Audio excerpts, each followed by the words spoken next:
বৈষম্য বিরোধী ছাত্র আন্দোলনের সমন্বয়করা বর্তমান সরকারের পদত্যাগ চেয়ে এক দফা দাবির ঘোষণা দিয়েছেন।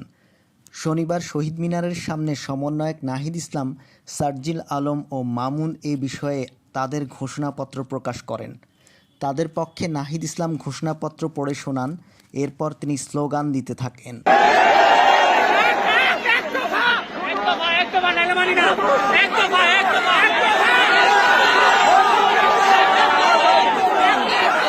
সরকারের বিভিন্ন ব্যর্থতার কথা উল্লেখ করে সমন্বয়করা সরকারের পদত্যাগ দাবি করেছেন।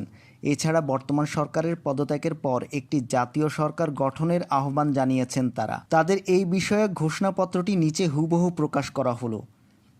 যেহেতু বর্তমান সরকারের নির্দেশে নির্বিচারে গণহত্যা সংঘটিত হয়েছে, নারী, শিশু, ছাত্র, শিক্ষক, শ্রমিক কেউ এ গণহত্যা থেকে রেহাই পাননি।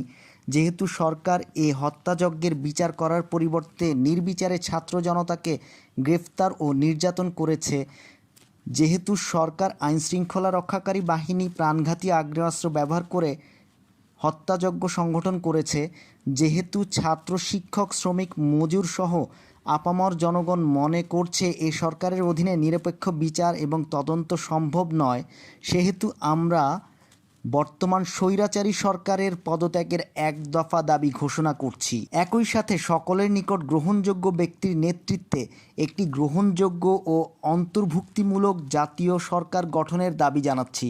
ঘটনাস্থল থেকে আমাদের প্রতিবেদক জানিয়েছেন, শহীদ মিনারে এখনও কয়েক হাজার আন্দোলনকারী অবস্থান করছেন।